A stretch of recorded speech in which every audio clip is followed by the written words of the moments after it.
violated. Yeah. Worldwide. What is going on? Thank you for tuning in to the MMA Podcast 156. A lot to break down as always. This past weekend, we had TJ Dillashaw and Dominic Cruz going at it for the bantamweight title. Dominic got his belt back. We're going to be talking all about UFC Boston and the week in mixed martial arts. Just earlier today, we had a pretty wild press conference. UFC 197, Conor McGregor acting like El Chapo. A few fight announcements, actually. Miller Sanchez, Lombard Magny. We got Belfort Jacare, Jacek against Gedalia. Talk about other stuff. Thanks for tuning in. I'm excited to do it. Let's do it, people. We did it for the love of the game. I did it for.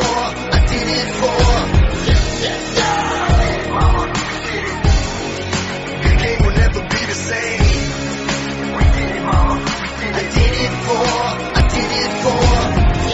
You're listening to the MMA Podcast. That's right. It is the MMA Podcast. No guests tonight. And honestly, we haven't had many guests on the last, 6 to 8 months. Been in a little bit of a transition period, but, I was thinking about the way I wanted to steer the show in 2016, and I do want to get back to having more guests on. I mean, both of the first 2 episodes, we had 2 guests on both shows. If anything, we should be going up, not down. So looking to line some guests up in the next month or two. Some folks have been speaking with Michael Venom Page, Aljamain Sterling. Actually spoke to the living legend, Coach Jamie Huey, about maybe getting himself and other people on. Other guests down the pipe, both who have been on the show and have not been on the show in the past. Maybe we can get Eddie Bravo back on, who his band Smoke Serpent actually does the song Jiu-Jitsu that has been the intro for the podcast. All 156 episodes, all 3.5 years. So looking to get more interviews down the line. As always, if you want to follow the show, we're on Twitter at the MMA Podcast, themmapodcast.com, a site that I've failed mightily to keep updated, but the links at the top always work if you want to find us on iTunes, SoundCloud, YouTube, and I guess that's another New Year's resolution of mine, to get that website back active, get some hits. But we always got the hot takes here on the show, joined as always to my left, I guess, by about 2,000 miles over in California. He's on Twitter at Sweet Pappy Jones. It's P Money. P Money, what's going down in the hood? Jake, you know it's always going down in the hood. When you hear those helicopters flying overhead, the police sirens blaring, the ghetto-ass dogs in the background, you know you're in Southern California with your boy P Money. And we're just chilling. We're very excited to break down UFC Fight Night 81, which we had this past weekend. Had some good action there. Decent amount of little news here. And you know what? For myself, every now and then, Jake, we break down these cards. We give people our opinions. We let them know what's really good. We even put them up on a little betting game, giving them Dominic Cruz, giving them some options with Dominic Cruz on our last podcast. But I resolved that this year I should do that a little bit more because, your boy had Ed Herman, who was plus 145 at closing. I had Francois Barbosa, who I want to say was like maybe plus 120 there. Just underdogs. I got you all day. Maybe I'll start giving out some more of my knowledge so you can stack those chips with your boy P Money in 2016. We'll see what happens, and let's create that momentum together. Yeah, I should probably do the same thing. My pick of the week last week was Cruz by a decision that was like somewhere between 250 to 290 or something. Yeah. I was pretty adamant that you should go Cruz by decision. Sure enough, Cruz won the decision there, which we will get to that fight really quickly before we get to the rest of the show. Be sure to check out our sister podcasts. The Filthy FRB show starring Front Row Brian and Tom Lawler. It's weird. I talk to other fans about Front Row Brian and like they don't I don't know. Brian gets a bad rap, but in all actuality, he's a nice dude. He's a funny guy, as is Tom Lawler. Their show is funny as hell. They're usually talking MMA. With a dash of pro wrestling in there. Both of them big fans of both sports. And I've been doing, I think that show's just about a year old now. They've had a lot of guests from porn stars to Luke Rockhold to, they had 2 episodes with Larry Pepe, who, if you want to find out about the lowdown on steroids, they had him on back during the Anderson Silva NSAC hearing, and that guy knows so much about just the whole world of PEDs and how they work and how you cycle on and off. And, he's a former bodybuilding writer. So, Larry Pepe, definitely check out if I could point you toward any episodes of the Filthy FRB show, check those out. And, the newer podcast that's only been going on for a few months now, the T-Row and Funky show. T-Row being Tommy Rowlands and Funky being Ben Askren, both of them very decorated collegiate amateur wrestlers. Askren obviously crossing over into MMA. And, I mean, really, along with Fedor, those are probably 1A and 1B as far as the greatest fighters to never have fought in the UFC. Askren has had a very successful, is having a very successful MMA career. And I've been producing that show as well. It's very, very amateur wrestling based. They don't really talk much MMA. They'll talk about a big card, like if Conor, or when Conor won. They talked a little bit about Donald Trump on the last episode. But it's a very, they're 2 very insightful guys, and they talk about, the hot college wrestlers, Olympic wrestlers. They had Adeline Gray, one of the most accomplished female wrestlers in the world at age 25, who, if she makes a transition over to MMA, would be an absolute destroyer, being a multiple-time wrestling world champion. It's an interesting world of amateur wrestling I really knew nothing about, and come March, I'm actually probably going to try and watch the NCAA championships just because I've learned about so many of the names and a lot of these names, as an MMA fan, if you really want to be a hardcore and, have your ear to the ground about where these MMA prospects are coming from, there's no better base you can have than amateur wrestling, and you see such a big amount of top MMA fighters come from collegiate wrestling, whether they're national champions or All-Americans or what. So, definitely if you're interested in amateur wrestling or just hearing what Ben Askren has to say, because, he is an MMA figure and he is plenty outspoken, go and check him out. They're on Twitter, T-Row Funky Show, or just follow Ben Askren. He retweets them all the time, which, man, I could talk all day about how fucked up it is. I mean, Askren's doing fine. He's making good money in one, and he has a good situation over there. But selfishly, as a fan, I want to see him fight these top welterweights, Lawler, Hendricks. God, I would love to see him just mop the floor with Johnny, who honestly I think is probably the best welterweight in the UFC. And they've got a bit of a rivalry. Funky's got fucking crazy wrestling.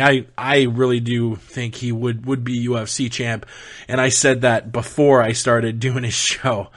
Yeah, and Dana says, oh, he's boring. Like, yeah, he might have a boring fight style, but he's outspoken as shit. I mean, he's not up on a Chael Sonnen level, but Ben Askren is going to sell fights better than any welterweight you have. I mean, think of all the welterweights in the UFC now. No offense, but they're all boring as shit. Robbie Lawler, Rory McDonald, Johnny Hendricks, Carlos Condit, Tyron Woodley.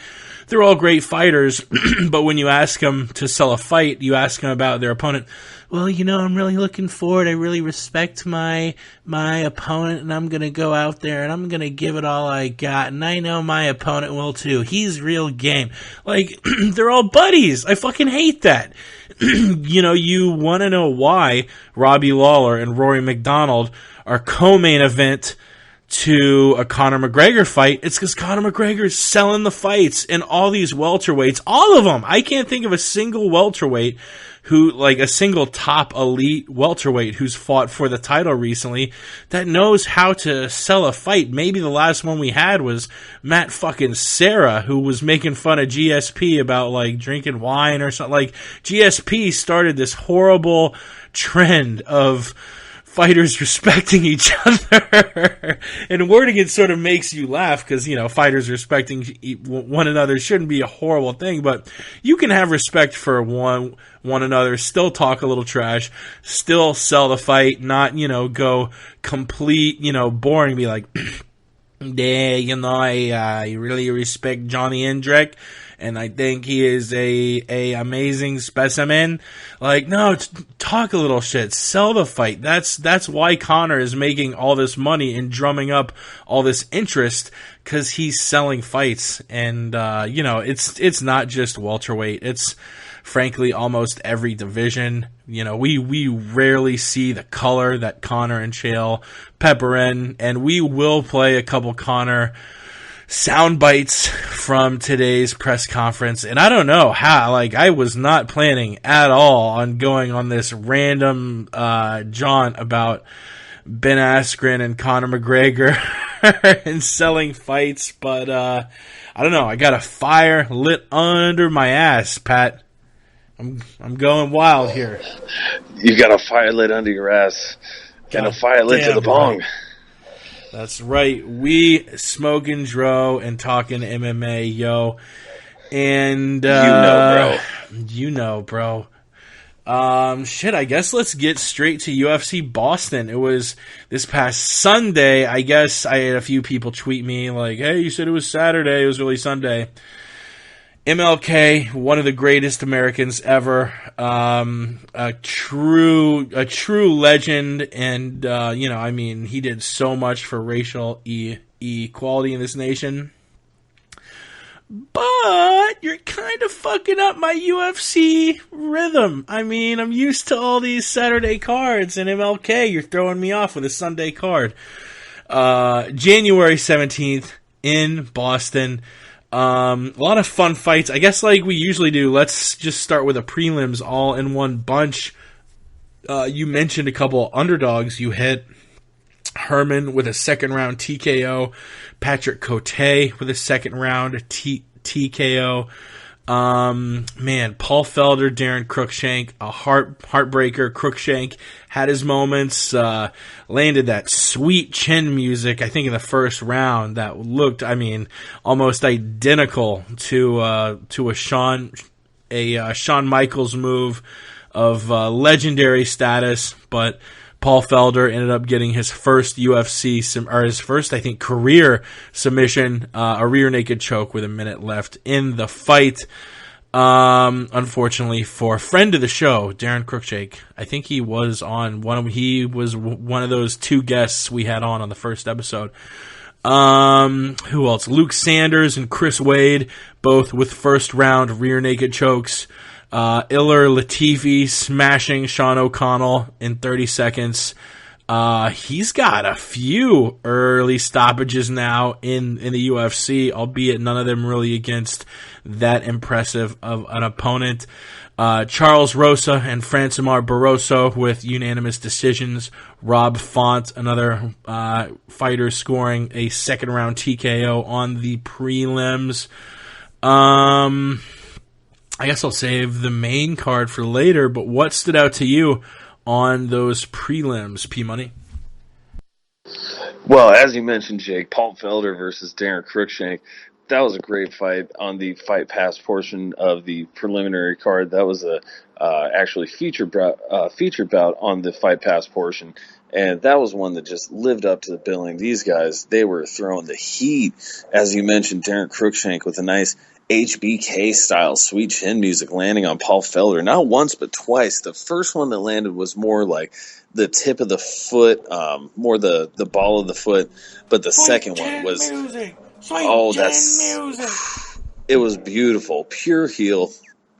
I really thought that Darren Cruikshank had that fight. He was looking good. It was a close one, but ultimately he did succumb to the Paul Felder third round rear naked choke.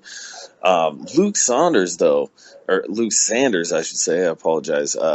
Cool hand Luke Sanders came in RFA bantamweight champion, his UFC debut up a weight class against Maximo Blanco, always been a top-ranked featherweight who had been looking real good on a 3-fight win streak, and Luke Sanders comes in, making his debut up a weight class, finishes him in the first round, sweet little drop sub, showed off some good hands, good all-around game. Looked to be a solid 135-pounder. I'm 99% sure that's where he's going after that fight. And what a big way to do it. Go up and take a nice little streak from one of the big dogs at 145 and take that back down. Nice little momentum to the bantamweight division. Chris Wade looking good. He moves to 4-0 in the UFC. First-round submission over Mehdi Baghdad. Great action all the way around. TKOs from Ed Herman and Patrick Cote over Tim Boach and Ben Saunders, respectively. Old Killer B, I was hoping he could get it done, but Patrick Cote, love both of these guys. Patrick Cote had some sweet clinch work, some great uppercuts, just the repeat uppercut of Ben Saunders in the face, felled him pretty quickly. Didn't take too much follow-up on the ground for the referee to stop it. Really a sweet action on the prelims all the way around. I want to say the only fight I wasn't too big on was Francimar Barroso versus Elvis Mutapchik. Went pretty much as I saw it. Barroso won the decision. It was not a very entertaining fight, but lots of great action all the way around. Rob Font versus Joey Gomez. That was a sweet fight. Great second-round TKO for Rob Font. Hopefully he can get some more action. He made his debut, I want to say it was like August 2014 in the UFC, and this was only his second fight, so hopefully he can come back and fight with a little more frequency, because he certainly is another good-looking prospect at 135 pounds. Yeah, and you had a few fighters there on the prelims that are looking to make one more run at it. I'm curious who they give Patrick Cote next. Moving up to the main card, we'll talk about all of it except the main event. 2 lightweight fights and a heavyweight scrap. All of them with different stories to tell. You had Francisco Trinaldo taking on Ross Pearson. Now has marked up 5 wins, 5 impressive wins. I mean, all 5 of these guys had a little bit of steam behind him when Trinaldo fought him. He fought Leandro Silva, he fought Akbar Areola, he fought Norman Park, he fought Chad Laprise, and then he fought Ross Pearson. Trinaldo 37, trying to make one last run at it. It leaves Pearson in a strange spot where he's been going loss win for a couple of years now. Probably won't get cut, but this obviously doesn't help his chances. A guy who I don't think any fan, or probably himself, if he's being honest, Pearson, not a guy who's ever really going to be challenging for the title, but a gatekeeper in the sense that, if you can beat him, you can probably move on to maybe a ranked opponent. That was a pretty clear-cut fight. Did I break out an Australian accent there? Heavyweights, Travis Brown and Matt Mitrione. It was an unfortunate fight. It looked like there were two really bad eye pokes, and one of them made Matt Mitrione's eye look like a balloon. One of the most gnarly injuries you will ever see. Just gross. Really quick, we got a tweet, which if you are listening live, you can tweet us at the MMA Podcast, and we'll talk about it. Our boy Brooks B tweeting us, Cote's asking for Nick Diaz.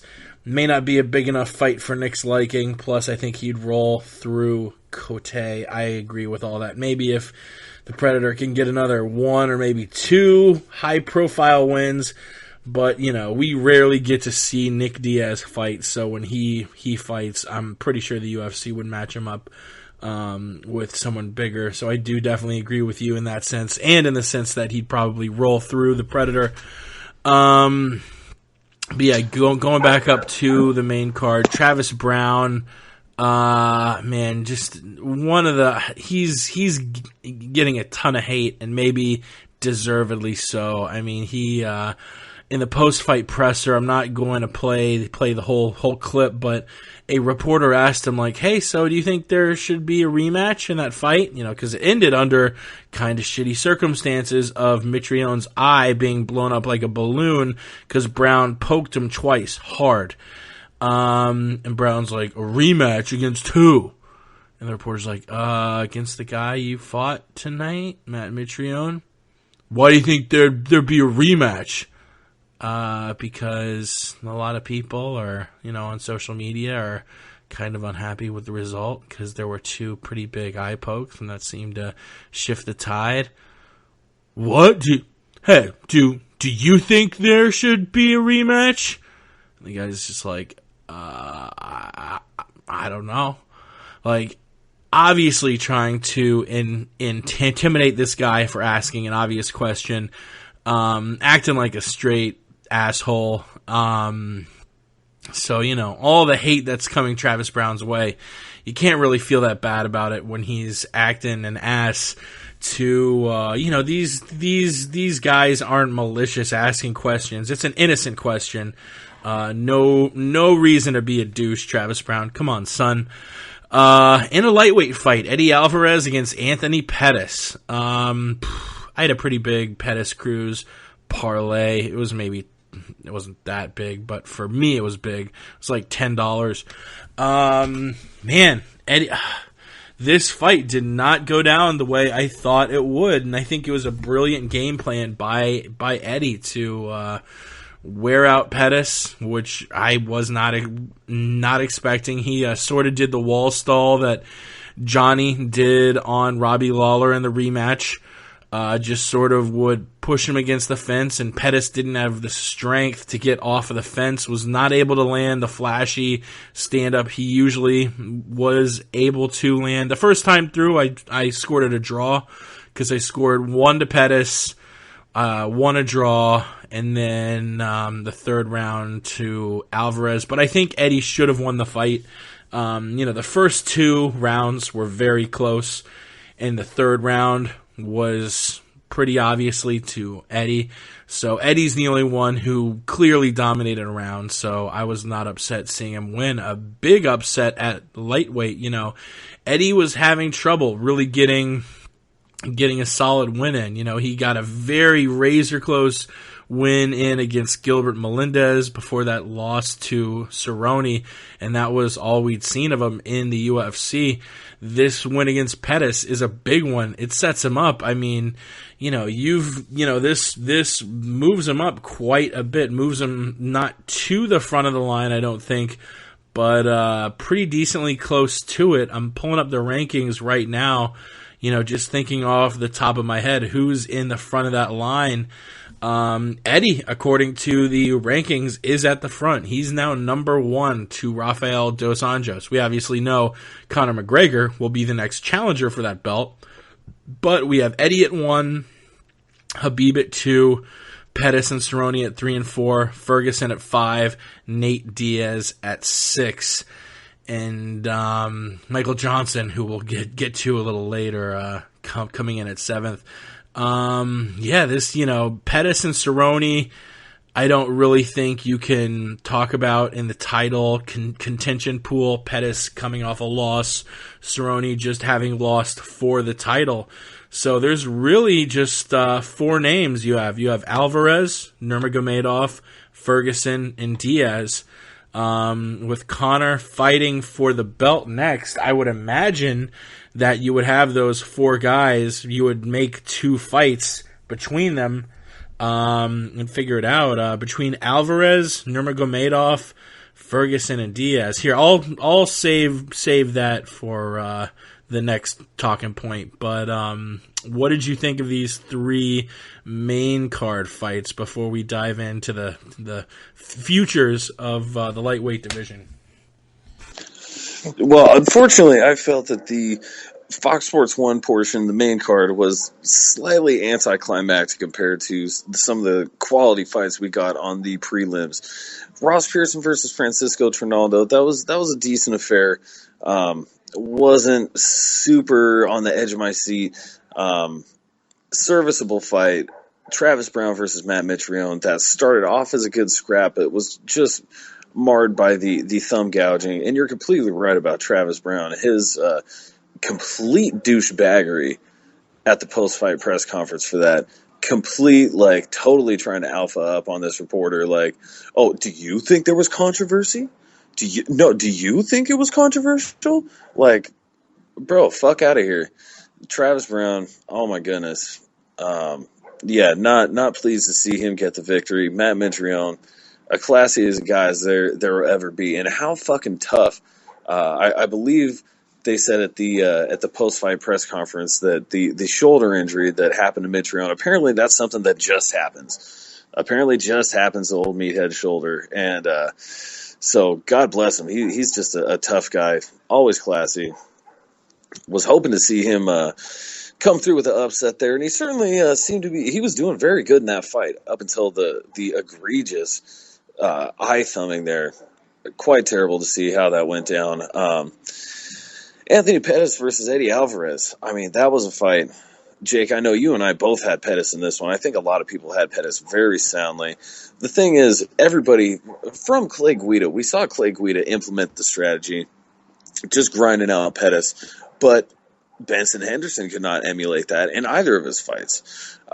Gilbert Melendez could not emulate that in his fight. And Eddie Alvarez, certainly being as high-credentialed, I think, and as highly esteemed as Benson Henderson and Gilbert Melendez, and certainly just having recently defeated Gilbert Melendez, you have to put him in that high-level caliber of fighter. But this is a guy that, again, these are all categories of fighters that had lost to Anthony Pettis. So, of course, MMA math, never perfect. But looking at it, you say, well, as good as Alvarez is, this is just the kind of guy that Pettis normally puts in work against. And more credit to Eddie Alvarez. He was able to do the Guida, Rafael dos Anjos game plan there and just really stuck to him like glue the first round. I thought it was... again, a close fight, but I would give it to Alvarez myself, first round and third. I thought the first round, he did decent with the hands. He landed a couple more flush connections than I would say he did in the second. The first round, he did a little bit more work on the feet and was able to, for the most part, maintain dominance in the grappling and at least maintain position in the grappling and impose his will. So I gave him the first and the third there. Not the most entertaining fight, but hey, that's what MMA is, especially at the higher levels of the game. Just trying to find any little hole that you can, and you got to exploit it, and you got to ride it if you want to get to the highest levels of the game. That's why sometimes we see, just like this card is a great example of, you've got a lot of finishes on the prelims. These are younger fighters, more raw fighters, debuting fighters, people coming in trying to make their name. people not as widely known. Everybody's going for the gusto. Versus once you get up to the main card, these are all, you look at all the names on this main card, these are all people with at least significant big game experience or significant UFC veteran status. And, once you've seen so many fights, you know what these people are capable of. And so it's almost the old paralysis by analysis situation that leads to some of these decisions. But, yeah, definitely some good, some decent action there. It's really hard for me to pick one fight that I enjoyed over any of those other three, though. Yeah, and getting to the point I was starting to make, with Eddie Alvarez winning, it puts Alvarez, Nurmagomedov, Ferguson, and Diaz all sort of, they're all almost at level heading. Ferguson has put he had an incredible 2015, has all these finishes. Alvarez just knocked off Pettis, who we all thought, was the number one contender. Nurmagomedov, he's been on the rack a little while, but he might be the most talented of all four. And Nate Diaz is going to get that UFC push just because the guy sells tickets. Like I said at the start of the show, knows how to sell a fight. So you got Ferguson, Diaz, Nurmagomedov, and Alvarez. I don't know. First, man, this is tough. I guess if I gotta make picks now, I say make Eddie versus Tony Ferguson and Nate Diaz versus Khabib. I feel like Khabib versus Nate Diaz is the most obvious fight to make. Back this past July at a World Series of Fighting card, I believe it was, the Diaz brothers and their camp got in a fight with the Nurmagomedov camp. There's bad blood there. I think now that Nate's back in the win column, winning against Michael Johnson, and Khabib's stock has fallen a little bit because he's been so inactive. I feel like the fight maybe didn't make sense in July, but it makes sense now. So let's try and make that fight. And that leaves Tony Ferguson and Eddie Alvarez, two fucking grinders, Eddie Alvarez, with all that Bellator experience, and Ferguson, who's got a lot of UFC experience and seems to, he looks dangerous on the ground and can back it up with a stiff striking game. Those are the fights I'm making. What fights are you making at lightweight? Well, Jake, I think you're spot on with that matchmaking right there. That's pretty much the best way to do it, just rankings-wise, momentum-wise. When you set up Tony Ferguson versus Eddie Alvarez, you've got Ferguson, who's got one of, if not the longest winning streak in the lightweight division right now, taking on, as you mentioned, former Bellator champion. He's been a champion in most organizations he's fought for, Eddie Alvarez. He's got a 2-fight win streak going right now, but against some big names there. So I think that's just a great fight to make. And as you mentioned, Nate Diaz and Khabib Nurmagomedov, they do have a little beef as a result of that scuffle at the World Series of Fighting event. So it just makes sense. And in there as well, Khabib, he's got a very long win streak. I want to say he's at 7-0, and he needs a comeback fight. And Nate Diaz, he's just fresh off a nice victory over Michael Johnson. So he's taking a little bit of momentum there. If he can take Khabib's momentum, that puts him right into the title shot position. And vice versa, Khabib, if he gets a win over Nate Diaz, he can knock off some ring rust. That runs him to 8-0 and still undefeated in his career. And he's making a case for the title shot. So really, it's I think that's a good set of matchups you got going there, Jake. I back you on those. I will co-sign. Hell yeah, and I think we have a third co-signer with that dog. It sounded like he was very adamantly backing up what you and I both said about making Diaz, Nurmagomedov, Alvarez versus Ferguson, because it's looking like with RDA and Conor fighting in March that that lightweight belt won't be put back up until earliest summertime, maybe fall. That brings us to the main event: Dominic Cruz versus T.J. Dillashaw. Lots of trash talking. It was a fun lead up. Both of these guys with the footwork and the angles and the technique. And we saw Dominic Cruz win a fight that I thought he rightly won. I don't know about these 46, 49, 49, 46 cards. I thought it was way too close a card to give a guy 4 rounds. Watching it back, I gave Dominic Cruz the first 3 rounds and TJ Dillashaw rounds 4 and 5. I actually scored it a draw the first time through. I think I scored round 1 a 10-10. But watching it again, I feel like it's that classic argument of who's landing more shots compared to who's landing the harder shots. The harder shots really didn't seem to faze Cruz. Dillashaw missed, I think, 299 times in the fight, which both guys missed a ton. Both were throwing a ton and moving around a ton, but I think Cruz was a little more effective with his head movement, his footwork, his feints, and was able to get ahead early. Dillashaw, I think on almost everyone's cards, won the last 2 rounds, but wasn't able to dig himself out of the hole that Dominic Cruz put him in at the start of the fight. Cruz ended the fight with an injured foot. He apparently has plantar fasciitis, the same thing that affected NFL star Peyton Manning weeks ago. I've suffered from it a minor bit. I had a very minor case of it, and it's when the tendons that go from the front to the back of your foot, they get fucked up, and in bad cases like Cruz's, I think they got torn.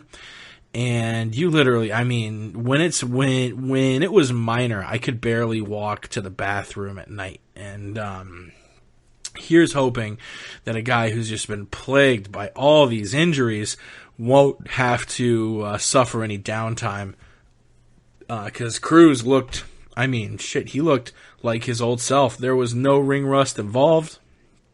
And, we'll save for what's next for both guys after this. But what did you think of the fight? How did you score it? I'm pulling up MMA Decisions now, which, if you don't know about MMA Decisions, it's an awesome site. Fans go and vote on it. You sort of get to look back at, you guessed it, MMA Decisions, and, awesome, the site is not working currently. But yeah, I believe most fans scored it the same way I did, seeing the first 3 to Dominic and the last 2 to TJ. What did you see? That was exactly what I saw. I saw Dominic Cruz rounds 1 through 3 and TJ rounds 4 and 5. I only got the chance to see the fight the one time as it happened live. I really want to go back and watch it. But I thought, as you mentioned, Cruz came in there, no ring rust once again. I think I wasn't so worried about what TJ Dillashaw was going to do to Dominic Cruz. I was just like watching Dominic Cruz's knees the whole time. I was just like, the footwork he's keeping up, the angles. I'm like, man, he's putting a lot of torque, cutting some angles right there. Those are some tennis angles he's cutting on there. That's a good way to, bust or rupture something. But seemed to hold up well until around the 4th round. The proverbial and figurative wheels started to fall off there on Cruz's leg, and he did drop those 4th and 5th rounds in my book and in 2 of the judges' books as well, or at least a couple of those rounds. But I really thought that Cruz was looking just as sharp as ever, and this was a case of I felt he was getting beat in the 4th and 5th just because his own injury was catching up with him. And that's really been the story of his whole career since his last loss in 2007, which he avenged to Uriah Faber, that these injuries are the only thing that could beat Dominic Cruz. Not to overhype the guy, but man, what a champion coming back from all that adversity. I do want to go back and rewatch it. I know that first round was really kind of the make or break round. The swing round, if you will, in the fight. But I thought that Cruz was he was just evading so precisely, and he was landing much more volume. And all these hard strikes. I really didn't see that many strikes that were much harder than the ones that Cruz landed. They both got in some good shots there. And Cruz also had the volume. He also had the takedowns. I don't buy Bang Ludwig's. Well, a lot of those shots, we were just throwing to set up other shots. Like they were kind of made to miss. So you're judging it wrong because you don't know what you're looking at. No, those were whiffs. And he does say, yeah, some of those we legitimately miss. But he does go on this little thing of, we're just setting up shots with other shots, and you don't know what you're looking at. And no, I'm pretty sure we know what we're looking at, and that's your boy losing the fight. It was a very close fight, but again, Cruz came back from a lot of adversity, a lot of time off, and he took that belt back. That was rightfully his, and I thought the scores were just for once in a UFC title fight. And that brings us to the question, what next for the bantamweight belt? Man, I don't know. You have Renan Barão somewhere. He was going to fight Cruz before Cruz got pulled, I think, or was that the Faber fight? I don't know. But you look Rafael Assunção is on a pretty decent win streak. I think he's on a 6-fight winning streak, wins including TJ Dillashaw, Brian Caraway. You, of course, have Aljamain Sterling. You have Uriah Faber, who they were talking about giving to Cruz, but maybe you give him Dillashaw instead because that fight's so easy to sell. There are a lot of answers here. I'm not really sure what you would do. Probably not Barão, because he's coming off a title loss. He's 1-2 in his last 3, both of them losses in title fights to TJ Dillashaw, so probably not Barão. Maybe you give Barão, a guy, I don't know. This is tough. Maybe an Aljamain Sterling. Maybe an Aljamain Sterling. Currently, your top 5 are Dillashaw, Barão, Faber, Assunção, Sterling. I'll just, because I'm biased, say give Sterling the title shot next. But really, I'm sort of at a loss for what you do at 135. What do you think? What would you make happen if you were Joe Silva? Well, I think the $64,000 question in this one is, what is Dominic Cruz going to do? I mean, he managed to make it to the cage for this title fight, but he still had the injured foot. It seems like a pretty serious injury to go in there and to fight a 5-round, 25-minute title fight on such a busted up foot like that. And given his history with the injuries and everything, I personally would not begrudge Dominic Cruz a bit if he wanted to retire with the title. I would say God bless him. He's certainly earned the right to do that at this point. And really, as well as for the division, we ended up with a legitimate undisputed champion because Dominic Cruz was already injured and out for so long with the ACLs, the torn groin. Now it's the plantar fasciitis, and granted, not as serious an injury as say the ACLs, but if he went into the fight with that, and then just with the way he works his footwork and everything like that, that certainly had to aggravate it and re-injure it a great deal. Just and you can see the damage accumulate throughout that fight. If he does decide to say, it's really surprising. It seems like the Uriah Faber Dominic Cruz trilogy is really being pushed hard, and even Bang Ludwig in an interview I was reading.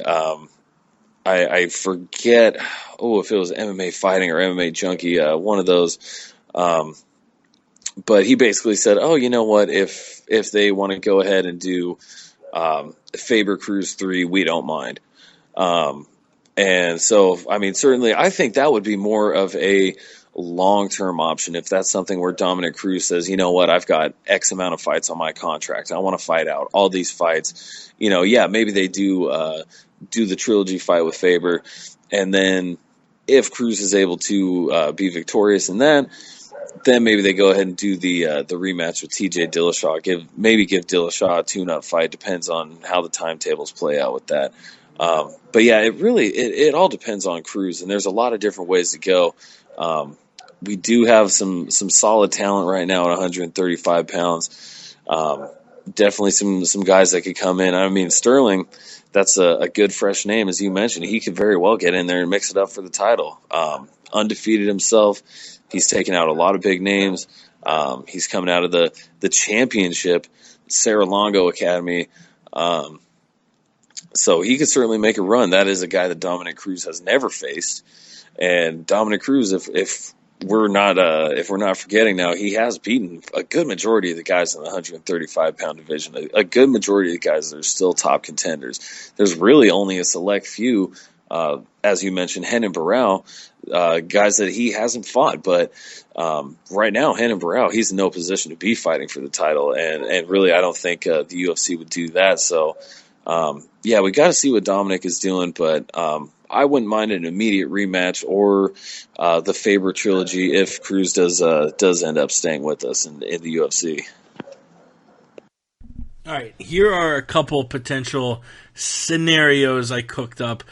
I think it's got to be Faber or Asunciao next. If Cruz, if he can fight against Soonish, we don't know the nature of his injury.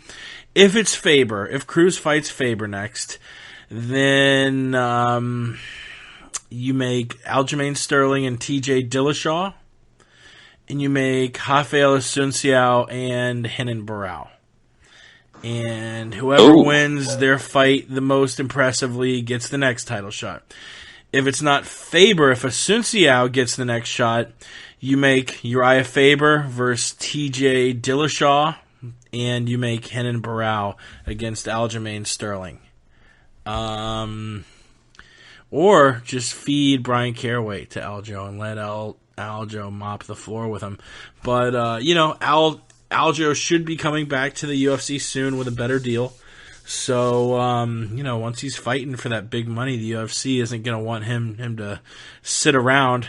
So, yeah, let's see what plays out in the bantamweights. And I guess we got some post-fight presser highlights we'll play before we move along. Not too much after this, but let's hear what people associated with UFC Boston had to say, starting, as always, with DFW Dana White. The gate was $1.3 million. The fight of the night was Dillashaw and Cruz, and the performance of the night were Herman and Sanders. And we checked in with the former champ, T.J. Dillashaw.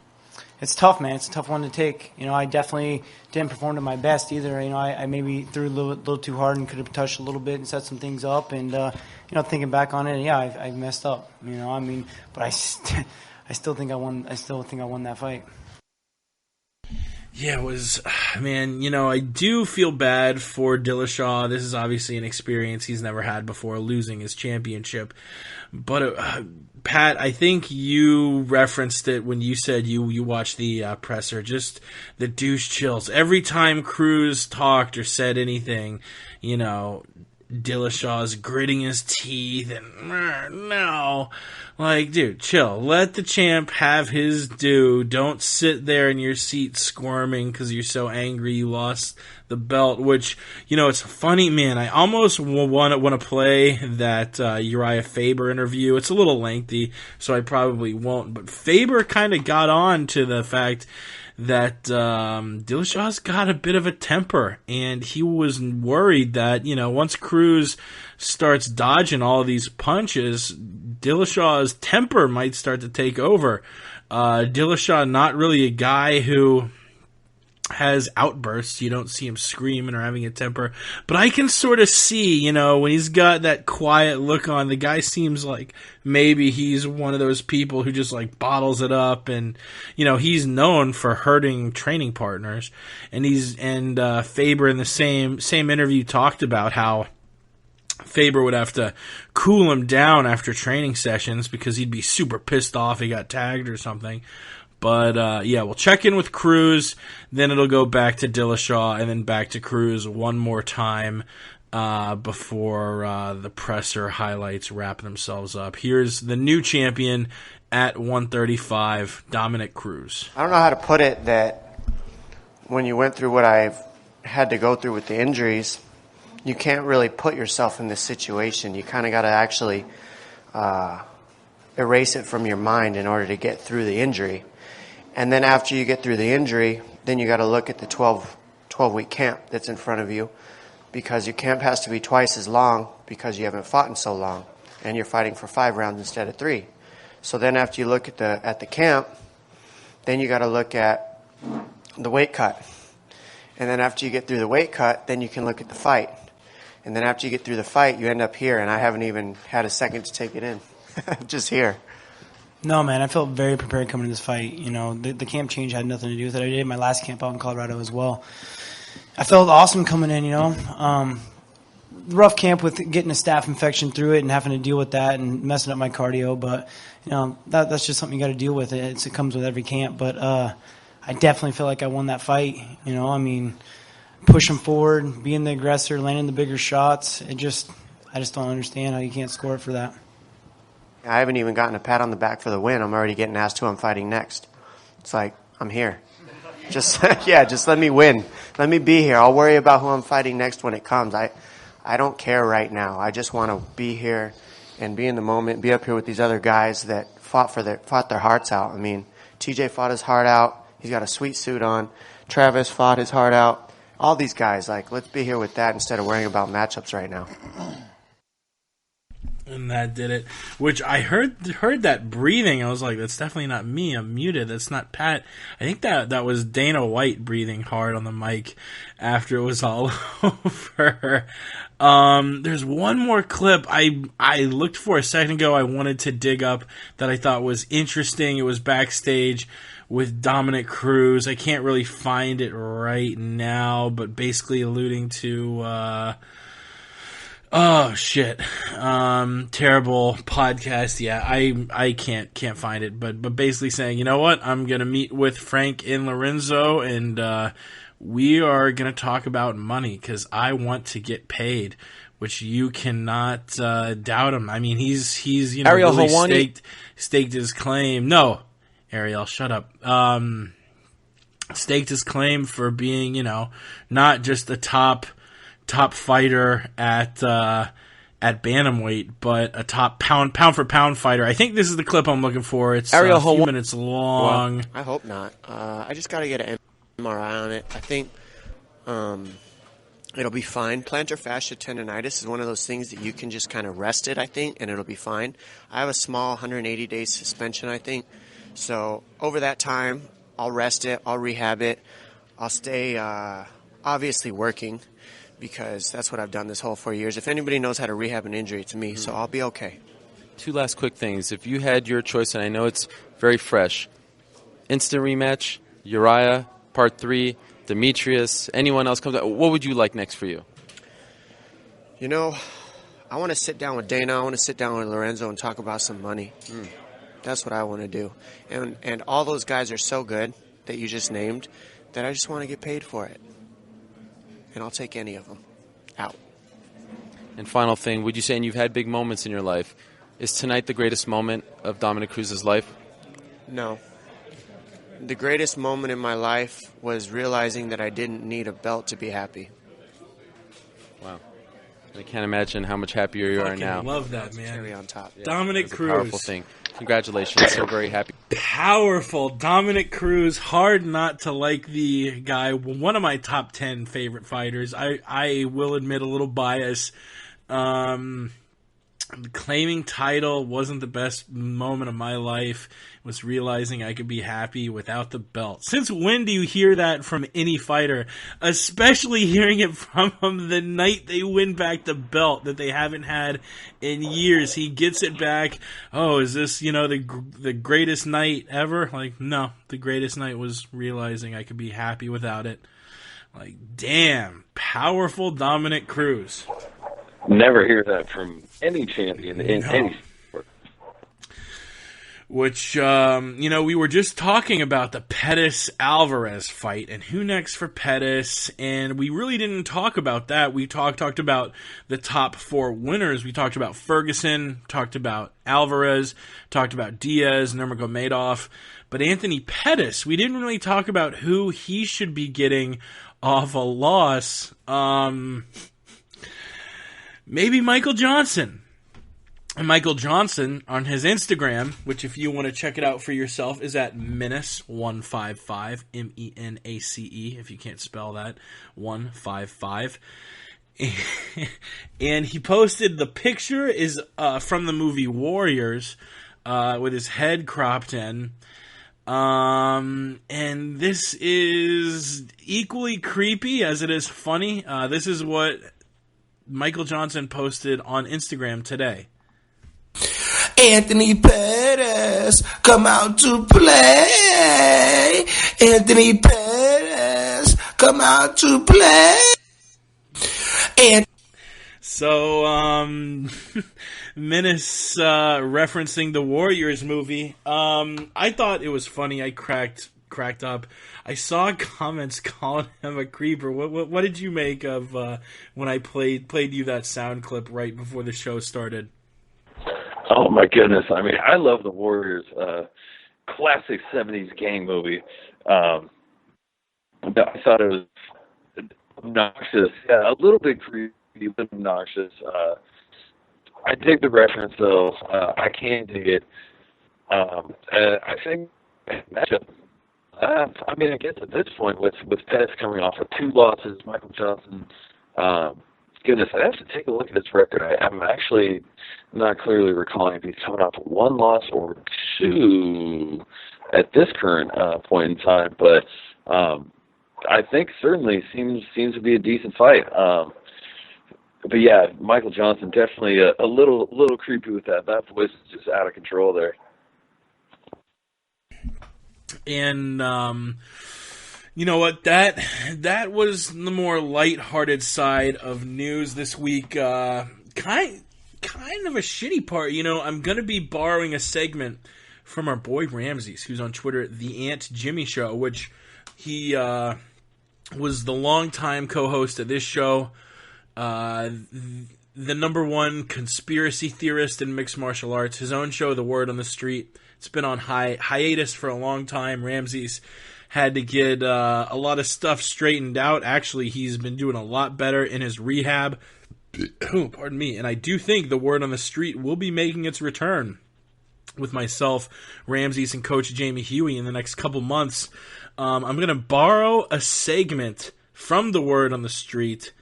If you did listen back in the day, it was a segment known as the Fancy Boy of the Week, where we talk about the most embarrassing person, the biggest fool, the biggest fuck-up of the week. Hallett Gracie, you are my Fancy Boy of the Week. We will get into it after we play the drop. I call him out and he covers his mouth like a little fancy boy. I mean, what is that? They call me Fancy Boy. You're a love man. When you walk in. Yep. He's a dandy. He's a real fancy boy. That's right. My Fancy Boy goes to Hallett Gracie. Metamoris has been an absolute joke, from the fact that their events are all draws to even more of a joke, the fact they're not paying anyone. Apparently they owe Chael Sonnen money, they owe multiple people money, and they owe AJ Agazarm money. AJ took over Metamoris' account and was tweeting, "Hey, pay me, like, come the fuck on."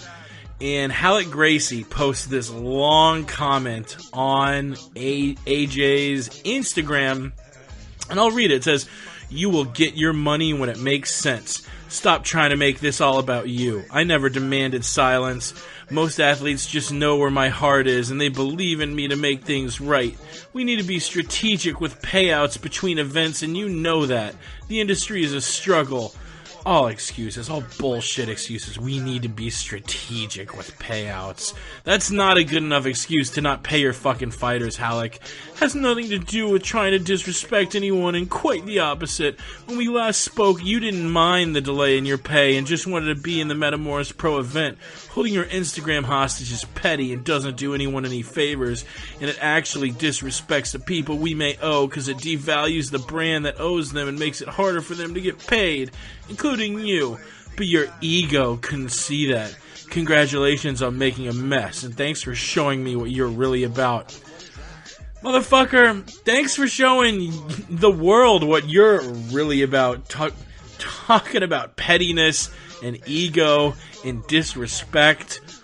You're not paying your people. Like, that is, I don't know how that's not a crime and how Halleck isn't being, looked up by the California Board of Workplace fuckery. Like, I don't know what exactly, who would be looking into that, the labor board or what.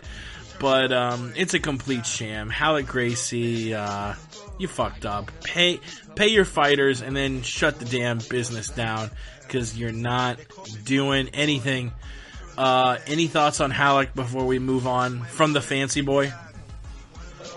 Oh yeah, no, I think he's here. You go on and really you're like that's like a middle school kid or something like that, like trying to argue with their parent or something like that. Like, oh, I was gonna in my room, but you're cutting out super bad there. I could make out you were saying, it's like a middle school kid arguing with their parents. But yeah, it's an absolute joke there. Our honorable mention for Fancy Boy will have to go to Artem Lobov, who Matt Brown, friend of the show, tweeting about TJ Dillashaw, saying, yeah, he's my teammate and my buddy. He also won 100%. Artem Lobov makes a run at Matt Brown. You get paid to train together. Do you get a bonus to say that? Hashtag Team Snake in the Grass. And Matt Brown coming back with serious shade. Real original there, buddy. How does Conor's dick taste in your mouth? Dude, you cannot come at Matt Brown like that. Especially when you just lost the tough final to the most one-dimensional tough champion of all time. You look like an absolute bum at the tough finale, offering no defense to Ryan Hall, making you look like you're at bum status. I'm going to play these press conference highlights from today's event, so hopefully your quality gets a little better in that stanza. But they had a big presser today. You can go to the UFC's YouTube to check it out. Lots of, if you're not subscribed to the UFC on YouTube, you're missing a lot of quality content because they do post up a bunch of stuff from the embeddeds to press conferences to interviews and more. This was today's presser for UFC 197 to announce tickets are going on sale. It will be in Las Vegas at the MGM Grand. We had a lot of Conor, also present, Rafael Dos Anjos, Holly Holm, and Misha Tate. Let's get to the clips. UFC 197 takes place March 5th here at the MGM Grand Garden Arena, and is headlined by 2 world title fights, 2 fights, 3 belts. Champ Rafael Dos Anjos, 155-pound division, will take on Conor McGregor, moving up from the 145-pound division. Never been done. Nobody's ever held 2 belts at the same time here in the UFC. And coming off what I think is the biggest upset ever in UFC history, Holly Holm versus Misha Tate. I chose this one because I came into this promotion as a 2-weight world champion. I had always wanted to replicate that. That was the goal. Create history, continue to create history. And this man across from me has a title. He has nothing else but that. He is a free TV fighter. He has nothing else to offer me except that gold belt. I'm not a trash talker. I respect my opponents, and I'm just I talk the truth. I don't trash talk. I just talk the truth. And March 5th, and I will send this guy back home sad and I'm going to keep my belt. I KO'd the country of Brazil's true champion. And seeing how he handles himself, how his team handles himself, they never learned the language of the oppressor. He never came to America. He trusted in his people, unlike this guy standing across from me. And that's why the people of Brazil love Jose Aldo. That's why when Jose Aldo steps off a plane, the country of Brazil greets him regardless of result. We're sending Rafael on a 4-day media run throughout Brazil in a couple of weeks, and we've got to book him a hotel. I've got to book him a hotel in his own home country. So that should tell you all you need to know. He will never step off a plane and receive a hero's welcome in the country of Brazil because he ran from the country of Brazil. And I believe I will dust Rafael inside 1 minute. He is a slower, sloppier version of Aldo. He's like a bum version of Aldo. So I believe in absolutely everything. I believe inside 1 minute I will dust him. I will exit the contest fresh. I will cash the check. I will sign the next contract for UFC 200, the brand new MGM, and we'll go again. I'm going to have a chance to finish this fight in the first round, but I won't. I'm going to punish him all the way to the third or the fourth. I'm going to make him bleed. You know, he's going to pay for everything he's talking about everybody, for all the respect this guy had. The way that I've kind of... So we had a little bit of back and forth between Conor and Rafael dos Anjos.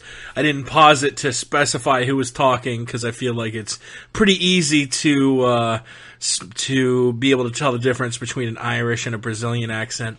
This one might not be so easy. So this is Holly Holm talking about her next fight against Miesha Tate. I've mentally taken my whole career is to make sure and take the challenges that are ahead of me. And the reason why I'm sitting here right now with the belt is because I took the challenge ahead of me when they said Ronda's next. A lot of people didn't think I was ready, and I thought, you know what? This is the opportunity that's next, and I don't want to run from it. So this is the opportunity that's next for me. It's Miesha Tate, and she's a totally different fighter. She's very good in the scrambles, and she's technically had more ring experience than Ronda. So there's just different things that she brings to the table, and it is a huge challenge for me. But that's the way I like to go. I want to feel like I'm up against the best because that's what brings out the best in me. And then we checked in with the challenger, Miesha Tate. I've been ready to fight for a title for a long time, and it just made me that much more hungry having to wait for it and appreciate the opportunity that much more. So this is an entirely new puzzle, an entirely new fight, but the mental preparation that I've been preparing for this opportunity has been going on for a long time. So I feel like I'm more than ready, and I'm so excited to throw down UFC 197. I think if back to Holly, the rematch would have been like a for sure thing that it was going to come sooner than later. That would have been what was going to happen. But the fight with Miesha is here, so honestly the whole thought of the rematch with Ronda isn't even on my mind anymore because that's not where my focus should be anyway. I think that this is definitely even more of a challenging way to go. There's a lot of pressure behind it. I think there's a lot of anticipation, what I'm going to do after the last fight. You know, there's a lot of high expectations, and, you know, who wants to be a one-hit wonder, right? And then they're just showing the stare downs there. Early thoughts. Which way are you leaning? Both of these are pretty close. You have Dos Anjos and Conor at about even odds. Holm, a moderate favorite over Tate. Currently, I'm leaning Holm. I'm leaning Conor. Which way are you leaning? Well, I hate to keep agreeing. I feel like that's been a theme throughout a little bit of the show. But honestly, I feel like Holm, she's going to be able to put it on Miesha Tate. I think I was talking to our friend Ramses, and I said the only way that Miesha Tate hurts Holly Holm in this fight is if she rubs a little staph infection on her in a grappling exchange or something like that, because I think Holly has got this all day and all night. Granted, Miesha's wrestling style is a completely different beast than Ronda Rousey's judo style, but Holly Holm, she's over there at Jackson Winklejohn, and she's got the best coaches. They're going to be able to come up with a game plan. She's going to blow Miesha Tate and her bum-ass boyfriend, Brian Caraway. They're not going to be able to come up with a game plan like Holly Holm, the champion, and her coaches will be able to. And Miesha Tate, she's always going to be the bridesmaid, never the bride. She's going to be, ironically enough, the Uriah Faber of the women's 135-pound division. Always doing good, but just not good enough for the title. And I think that is her legacy. I'm leaning towards Holly. And, I was really thinking RDA over McGregor for this March 7th bout. But the more the more I'm looking at this fight, it's just so funny. And I look back at the Dominic Cruz fight with TJ Dillashaw this past weekend. Movement really is everything. And Conor McGregor, I know we brought it up a little bit, how it's been talked about that McGregor is someone who studies movement. He's obsessed with movement. That's his thing. And, man, it's hard to take someone down when they're not there to be taken down. And it's hard to punch someone in the face when they're not there to be punched in the face. The whole time I'm sitting here thinking RDA is going to steamroll him like he did Cerrone. But Conor McGregor does not fight like Donald Cerrone. He doesn't fight like Benson Henderson. He doesn't fight like any of the guys that Rafael Dos Anjos has fought before. And taking a look at them at the press conference especially, the size is almost in Conor McGregor's favor. I was thinking Rafael Dos Anjos would be the taller guy, maybe have a little bit more reach, but actually they're pretty much dead even, if not Conor enjoying a little bit of an advantage in the height and reach there. But of course, is an inch taller and has 4 inches of reach on Rafael. Yeah, you know what? That's correct. You are correct there. Very interesting. Now, I don't want to break the whole thing down right now, but as of this moment, I'm thinking Conor McGregor has what it takes to be the 2-division champ, Jakey. And what I think we might do for UFC 197, I think we might do a podcast from Las Vegas. I know we'll both be there, staying across the street from the MGM at the Hooters Hotel. We might just need to do a live pod. We did get a tweet from Brooks referring to Dominic Cruz. I was talking about him a little while ago, saying hard not to like the guy. Dude, Dom is such a douche. So we got some Dominic Cruz haters out there. As far as UFC 197 goes, the one argument that can be made for Tate and RDA is their offensive wrestling. And that, both Holm and Conor might have an issue with it. I don't see Dos Anjos really finishing the fight with strikes. Conor's got an iron chin. And, you never know. Miesha Tate has had problems against one fighter in Rousey, but styles make fights, and Holm had issues with Rocky Pennington. I could see Tate stealing that. I really could. And, people talk about Tate's wrestling. Let's not forget, Miesha Tate trains at Extreme Couture. And you know who one of the main boxing coaches over at Extreme Couture is? Oh, no, I am not. I'm not familiar. That would be the living legend, Coach Jamie Huey, working as a boxing coach over at Extreme Couture. So look out, the boxing is going to be crisp, and it's going to be crisp enough to maybe make Holm worry more about Miesha's hands. If she times it right, shoots in for a takedown, we might see Holm in a little bit of trouble there. Got a few fight announcements, and then we will close it out. The first one being Jim Miller versus Diego Sanchez at UFC 197 on March 5th. This has Fight in the Night written all over it. You have, both guys. Jesus Christ, it's difficult to make a pairing of guys who just so regularly have big time fights. They've both struggled of recent. They're both 1-3 in their last 4. This might be a loser leaves town match, as horrible as it is. Both of these guys have had so many UFC fights. Diego has been in the UFC for 12 years. Jim Miller has been in the UFC for 8 years. And both of them have had their runs. Miller never got a title shot. Diego did, but Miller was close up until losing those fights to Bindo and Nate Diaz. I think the fight against Nate Diaz, he may have gotten a title shot if he had won.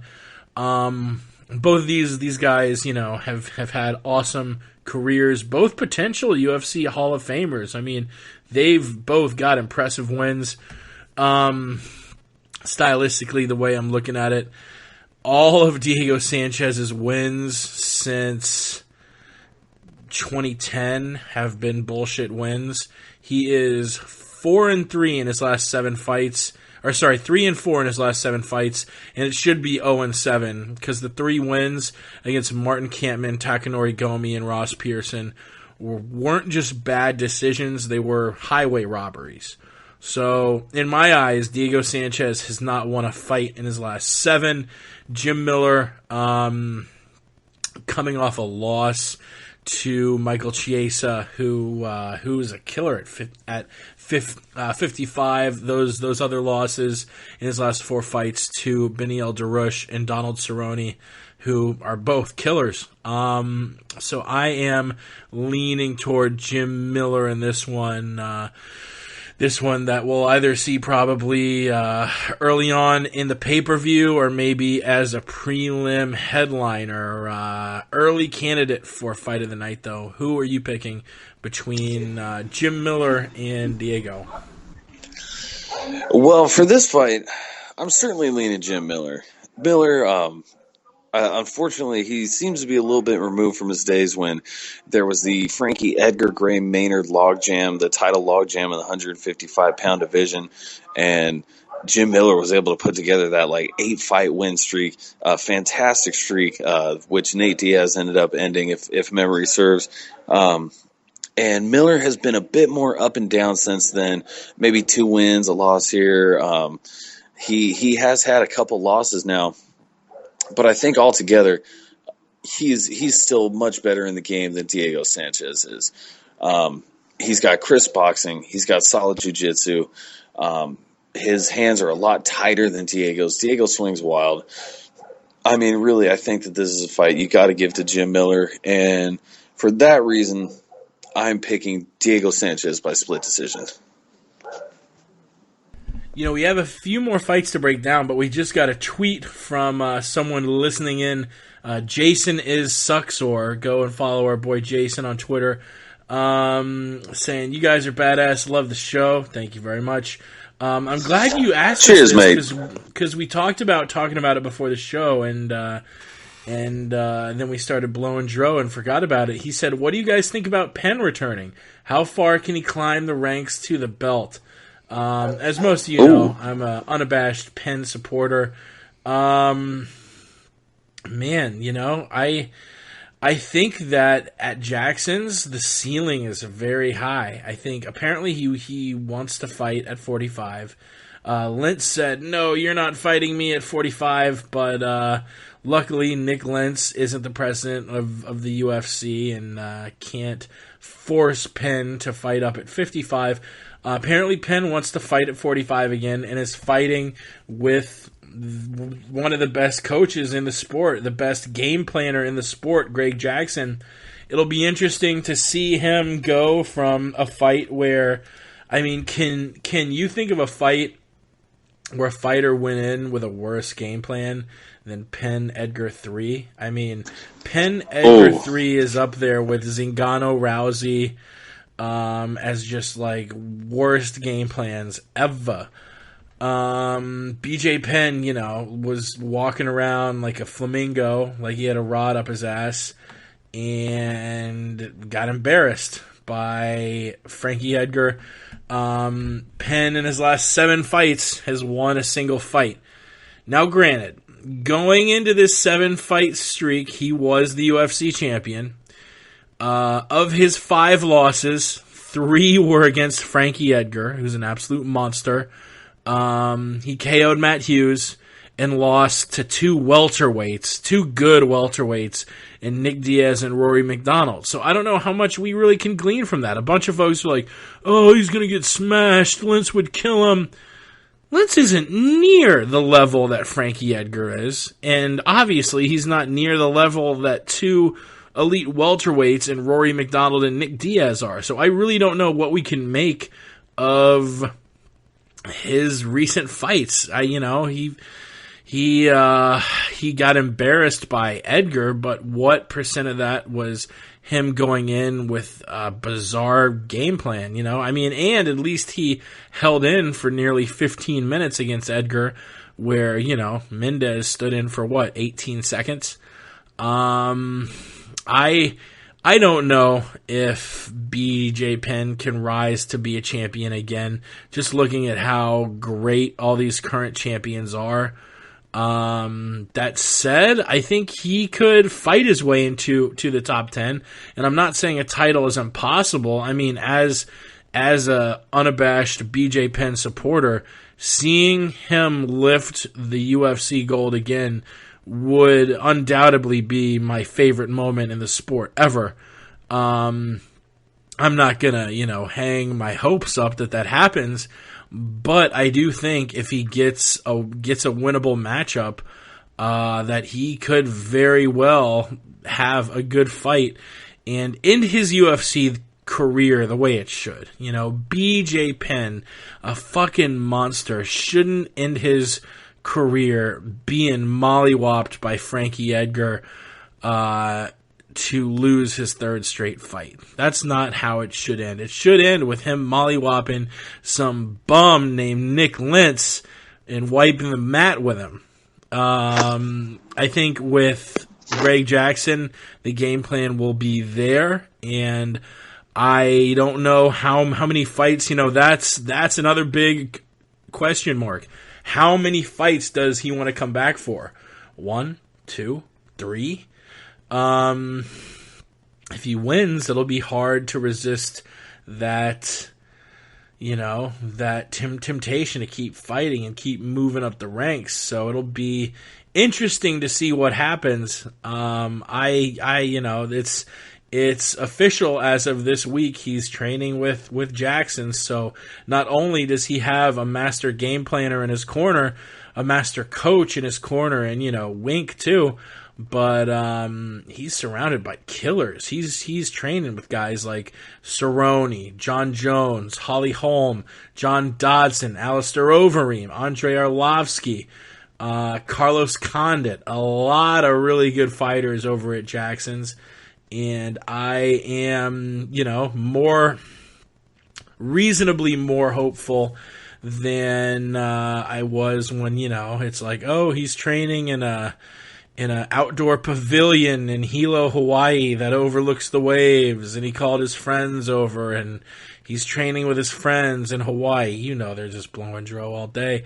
This seems a little more serious, and he probably won't be fighting a monster like Frankie Edgar again, which will be a good thing. Frankie Edgar, Frankie Edgar could beat Conor McGregor and take the belt from him at UFC 200. He's a beast. So we'll see. I'm sort of holding my optimism until we find out who Penn's first opponent will be, but I'm overall pretty optimistic to see what the next chapter is for BJ Penn, and I'm happy the last chapter won't be that sad loss to Frankie. I was there. It was terrible. Yeah, that was a brutal loss to watch. I mean, BJ Penn, always had mad respect for him. Two-time UFC champion in welterweight and lightweight division. And if I recall correctly, he came back saying that he wants the 145-pound championship. He's going for the trifecta. He wants to be the guy to get the 3 belts first. And if anybody can do it, I'd say it's certainly Penn. I mean, he's already got 2 in the bag, 145. He could certainly go get it. He looked atrocious, though, as you mentioned, in his last fight, his 145-pound debut in the third fight against Frankie Edgar. It was his worst showing against Edgar. In the first and second Edgar fights, it looked like, again, I had Edgar winning both those fights. I had Edgar just kind of like the Dominic Cruz TJ Dillashaw fight. Very close fights, but I had Edgar just a step quicker than BJ the whole time. In the first fight, in the second fight, again, close matches, but in the third fight, it looked like Frankie Edgar was fighting somebody who was in water or something like that. He would.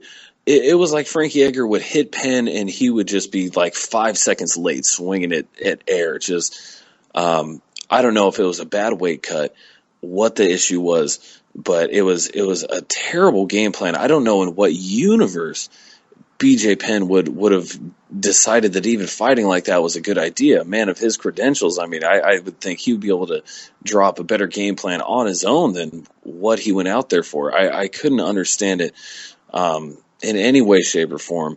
But I think BJ Penn, I mean, my goodness, I probably picked him to beat GSP. I pick him in most of the fights. I think he certainly has what it takes to be the 145-pound champion.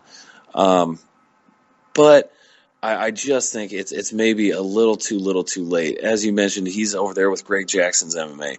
They can drop some great game plans. He's got the best training partners. And you know what? This is really a shot in the arm that BJ Penn has seemingly needed for a long time now. But is it too far past? You know, what if BJ Penn would have moved to Jackson Winklejohn back in 2009 or 2010 when he was the champion? I mean, I guess that wouldn't have made too much sense with Diego Sanchez over there, one of his opponents at the time. But nowadays, I mean, it makes sense, but I just don't know if BJ Penn will be able to get the job done and get that 145 pound belt. I mean, really, honestly, I could see him beating anybody. Anybody not named Frankie Edgar, quite honestly. I will never pick him to beat Frankie Edgar, but I could give him a shot against anybody else in the 145-pound division. Give him your, Ricardo Lamas's, your Dennis Bermudez. Heck, what about a little Max Holloway versus BJ Penn? I don't even know if they'd like that matchup just because they're both from Hawaii. As a Penn fan, I don't know if I like that matchup. That's a rough fight. That's a rough fight for BJ Penn. I mean, there's some tough ones. I mean, he is one of the OGs. He's got crisp boxing, heavy hands, some of the best jiu-jitsu. But is it enough in today's 2016 UFC mixed martial arts landscape? I just don't know. I mean, hey, talk about feel-good stories. We all like the feel-good story. Wouldn't that be something if BJ Penn were able to come back from his recent slide and reemerge and get a third championship belt? I would certainly not be disappointed to see that happen, but he's got a long way to go, but he's certainly seeming like he's gearing up for the long run with this, making the camp change and everything. So, heck, the proverbial sky's the limit, but, man, I just don't like his chances if he gets matched up with anybody named Frankie Edgar. Yeah, and a fourth fight against Frankie would be pretty unprecedented. There's only one quadrilogy I can think of in MMA history, and it's not even technically a quadrilogy because one of them was a no contest. Do you know which one I'm thinking of? Oh, that would be Sylvia Arlovsky. That's right. With the no contest coming in their fourth bout. Soccer kick. Yeah. The soccer kicks, because the referee didn't give him the go ahead for the soccer kicks. Yes, such a joke. Yeah, I don't want to see him fight Frankie again either. I think even with the perfect game plan, Frankie just has his number. And it sucks because Penn beat him at UFC 112. Let's be honest, people. And who knows what would have gone down with Penn's career if they would have given the right fighter the win there in Abu Dhabi. Boo. Boo, indeed. Oh, no, I disagree. I think Edgar won that. Nope. Let's move on to a couple more fight announcements. Hector Lombard fighting Neil Magny at UFC Brisbane March 20th. Who you got? Oh my goodness! You know what? I love this fight. This is a great litmus test for Neil Magny to see where he's at in the 170-pound division. Going to be real interesting to see how Hector Lombard passes the eye test coming back from his suspension. He did get popped for the PEDs. Everybody for a long time was pointing this guy out, saying, "Look at this freak. Is that for real?" And apparently, it's not so real.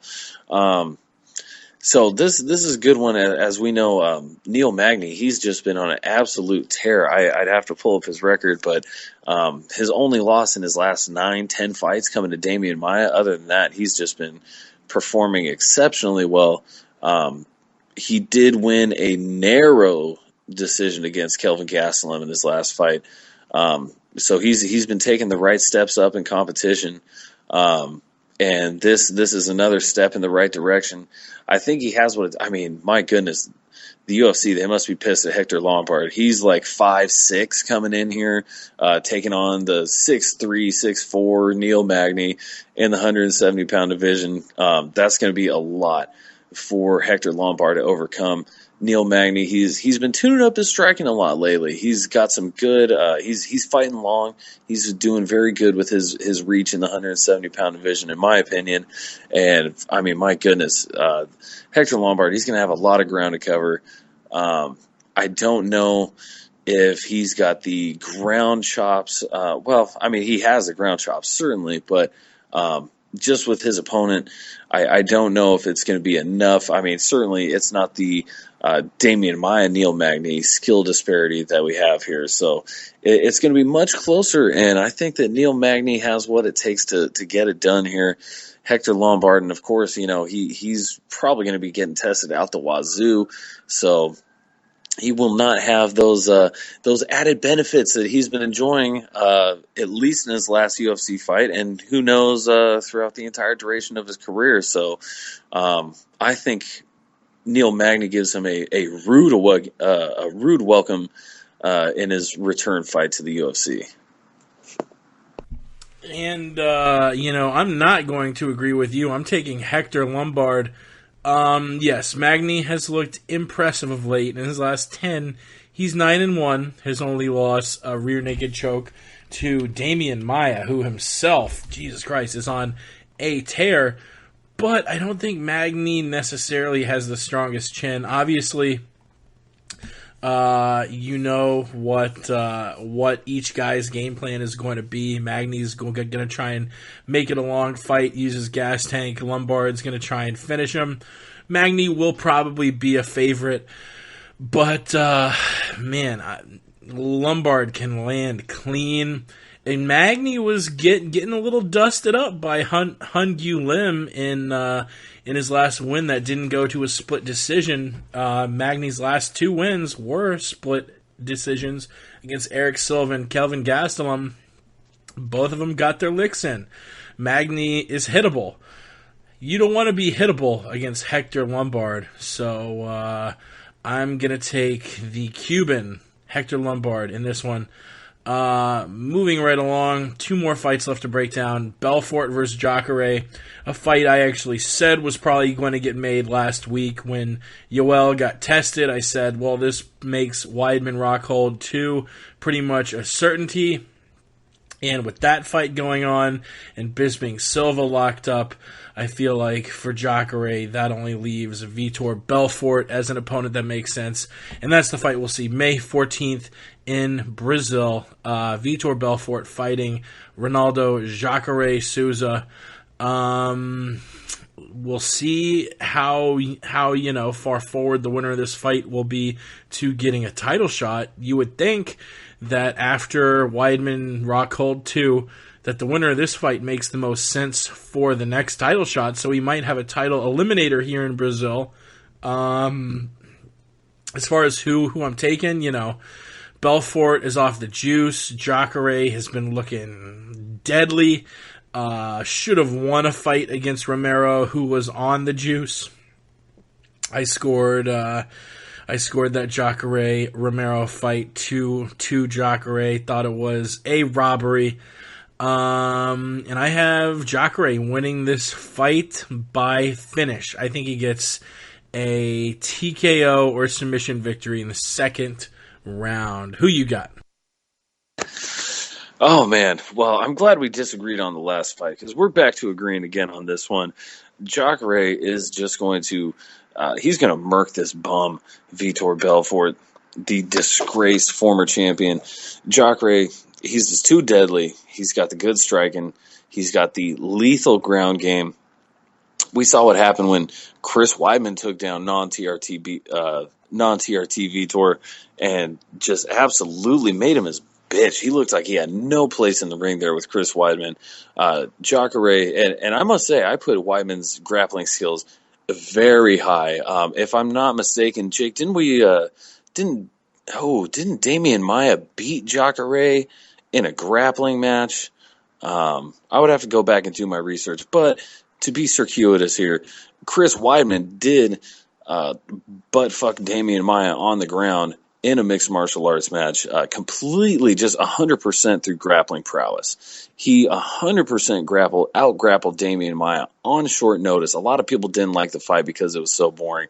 I thought it was amazing because he handed Damian Maia his ass in a grappling match on like 8 days, having to cut like 20 plus pounds or something like that. Weidman's ground game is insane. Jacare's ground game is better than that, more likely than not. If not, I would dare say just as good, if not better. I mean, at least on paper, certainly better. In the UFC, as good, if not better.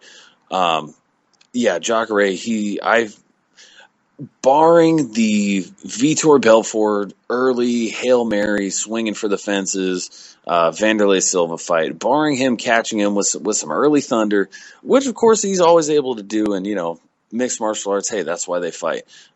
These 4-ounce gloves, anybody can get caught, and that's why they actually have the matches.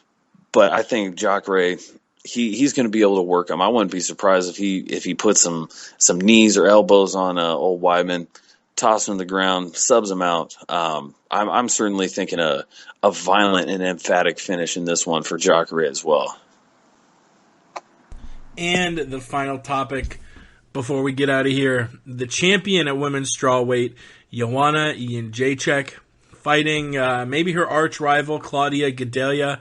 The two had a title eliminator match back about a year and a half ago, I want to say. A year and a half ago. And it was close. I actually scored the fight to Gadelha, but Joanna ended up winning the fight, going on to taking the belt and being a pretty dominant champion. They're gonna face off again. Who are you taking in this one between the Brazilian and the Polish champ, Joanna Champ? I would say the last name again, but I feel like fans are just agreeing to call her Joanna Champion instead of trying the last name. Yeah, Joanna Champ. I think that's definitely well accepted. I would, and I think like you, I certainly think Gadelha did a little bit more in that fight. I feel like although Joanna Champ was this close to finishing her in the first round, she just didn't have enough time. The Gadelha was saved by the bell there, and Joanna Champ was certainly the closest to finishing the fight. That was certainly in her favor. But for the second and third rounds, it seemed like Gadelha was able to grind out Joanna Champ fairly efficiently. Really, it was a wall install game plan, but she did pepper in some shots, and she was able to stay active on the cage. And I thought that was going her way as well. But Joanna Champ, she was able to show some good takedown defense, if nothing else. I do not recall Gadelha being able to get her to the ground. And again, she did almost finish her in the first round. I think that Joanna Champ, she's just getting more and more comfortable in the UFC. And even though that first fight might not have, or probably shouldn't have gone her way, it was so close. It was a fairly close fight. And again, Joanna definitely did look closer to finishing that than Gadelha ever did. She never had Joanna in fight finishing trouble.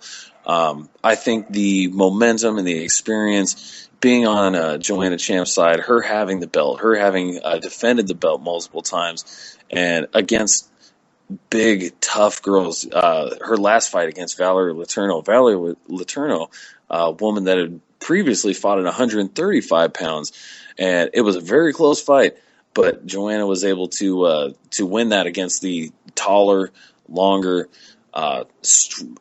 potentially stronger opponent. Valerie Letourneau, great everywhere it went, and Joanna was able to handle it. So I think now that she's going back, taking on Claudia Gadelha again. Gadelha is shorter, less reach, all that good stuff. And again, the lower center of gravity may pose some issues, but I think Joanna Champ, she's just in her zone right now. And this tough filming will give her some time to get the hand healed up proper, and this is going to be a 5-round war this time, which we could have certainly used in their first fight, but this one will be 5 rounds. And I think I got to go with Joanna Champ in this one. She's looking real good these days, and Gadelha is certainly going to be her toughest test, though. I'm going on bestfightodds.com right now to look up the line, and the line currently has Joanna -225. I'm taking the underdog here. I'm taking Claudia. I think she won the first time around. And yes, Joanna has improved, but there's no reason to think that Claudia hasn't too. She's 27, still young. Yes, her team, Nova Uniao, has been having issues of recently. Maybe, the whispers are that they're all off PEDs now. I don't think Claudia was probably on PEDs. The only loss on her record remains that questionable split decision loss against Joanna. She looked very good at UFC 190 against World Series of Fighting champion Jessica Aguilar. And I'm going to be taking the underdog here. I think Claudia will have more of a chip on her shoulder and will end up winning the fight. And that fight will take place July 8th, the night before UFC 200. Like the UFC has been doing for an International Fight Week. They'll have 2 or 3 cards back-to-back. And Ian Jacek and Claudia will both be coaches on The Ultimate Fighter 23, which will feature women's strawweight and men's light heavyweight competitors. It's always weird when you have the fighters of the same weight class as the coach. It's like, hey, maybe we'll fight one day, and it'll be super awkward. I believe that just about wraps it up, unless you got anything else. P Money, where do we find you, and what's the haps before we send it out? Well, Big Jake, you can find your boy P Money at Sweet Pappy Jones on Twitter, and always talking the fights. You cocksuckers, give it the follow. Love hearing from you guys, and love breaking it down with you, Jake. As always, can't wait to get back and do it next week. That's right. We will be back next week. We might touch on Bellator 148. We didn't break down World Series of Fighting 27, honestly, because it's an absolute joke. We didn't break down the Royal Rumble because we're not a pro wrestling podcast, but we will break down UFC 196, UFC on Fox 18 next week. A few fun fights. Rumble Johnson versus Ryan Bader, Rothwell versus Barnett, Yuri Alcantara's on the card, Ellenberger, Safadine, P Money's boy Sage Northcutt is on the card. A lot of fun fights. And then, of course, a week after that, we have the heavyweight belt back up on the line at UFC 196. So it should be a couple fun weeks of pod.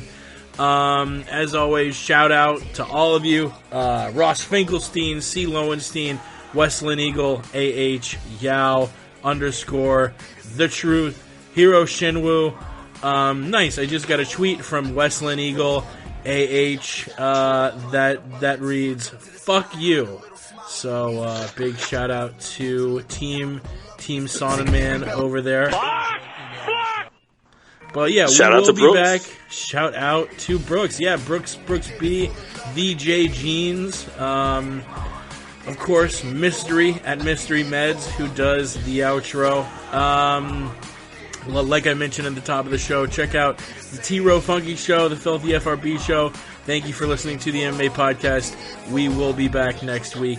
But until then, Jake, tune into the MMA Podcast every Tuesday night. Act the wild style, always been a foul child. Will I, sucker? I be the coming like Noah. the MMA podcast. Jake is the host, and since Ramsey's been in the wheelchair, the Aunt Jimmy show has been on a roll. I wanna say John Jones is a host, so I think that I'll pick up the phone and dial 213-457-3380. We got hot takes on the show. You get blood on your clothes if you're sitting in the front row. I throw on my gi and then I lace the hoops. I'll have Gal lying down cause he ain't the truth. And if Alan wasn't a cop, I'd mention you. And shout out to Ross Finkelstein the Jew. Cause according to you, you're an MMA guru. A Brew Bisbing lost his hands, Count Dooku. If you're a fancy boy, you get a 2-minute slot. Mystery wants a title shot. So listen to the MMA podcast. Throw a high kick, but I block that. Call me Diaz, screaming George, where you at? I want the strap. But you know that I'll never tap. So listen to the MMA podcast. Throw a high kick, but I block that. Call me Diaz, screaming George, where you at? I want the strap. And you know that I won't tap. Mystery, cocksuckers. The MMA podcast. Most of us just live and breathe this fighting shit. You don't give a fuck. Shout out to Jake. What? Shout out to Jake. What? Cocksuckers. Stay black.